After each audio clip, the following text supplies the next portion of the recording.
न जायते मरियते वा कदाचित न अयम भूत्वा भविता वानुभूय अजय नित्य शाश्वत अयम पुराणो न हन्यते हन्यमाने शरीरे। आत्मा न कभी जन्म लेती है न कभी मरती है। यह एक बार होकर फिर कभी नहीं होती। यह तो अजन्मा, नित्य, शाश्वत और अत्यंत प्राचीन है। शरीर के नष्ट होने पर भी आत्मा नष्ट नहीं होती।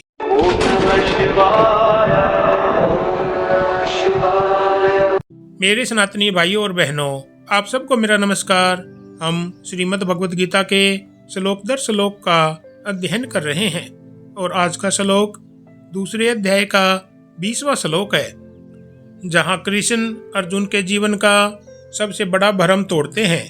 वे कहते हैं कि जिसे तुम मैं समझ रहे हो वह शरीर नहीं है और जिसे तुम मरता हुआ देख रहे हो वह आत्मा नहीं है। आज हम सब अपने आप को शरीर मान लेते हैं। नाम, चेहरा, उम्र, जाति, रोग, सुंदरता, कमजोरी, और जब शरीर पर कुछ आता है तो लगता है मैं टूट गया। कृष्ण यहाँ सीधे कहते हैं कि तुम कभी पैदा ही नहीं हुए तो मरोगे कैसे।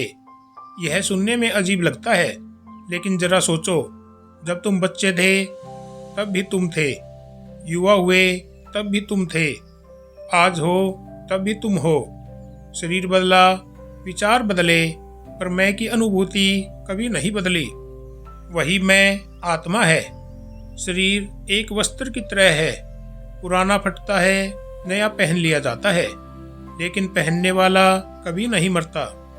अर्जुन डर रहा है कि मैं अपनों को मार दूंगा। कृष्ण उत्तर देते हैं कि तुम किसी को मार ही नहीं सकते, तुम सिर्फ शरीर का अंत देख रहे हो। यह श्लोक हिंसा को बढ़ावा नहीं देता, यह भय को तोड़ता है, क्योंकि डर अज्ञान से पैदा होता है। आज के जीवन में यह श्लोक बहुत जरूरी है। मृत्यु का भय, उम्र बढ़ने का डर, बीमारी का डर, अपनों को खोने का डर, सबका मूल कारण एक है, हम आत्मा को भूल गए हैं। कृष्ण कहते हैं कि जो कभी जन्मा ही नहीं वह कैसे मरेगा।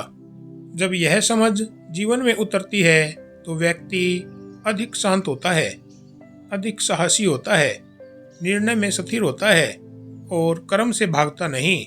यही सांख्य योग है। पहले सत्य को समझो, फिर कर्म करो। जान लीजिए, जो बदल रहा है वह तुम नहीं हो, जो सदा देख रहा है वही तुम हो। जय श्री कृष्णा। तो मेरे सनातनी भाइयों और बहनों, यह थी हमारी आज की वीडियो। अगर पसंद आई हो तो लाइक, कमेंट और शेयर करें। चैनल को सब्सक्राइब करें। इसी के साथ हर हर महादेव। ओम शिव शक्ति नमः। सनातन धर्म की जय हो।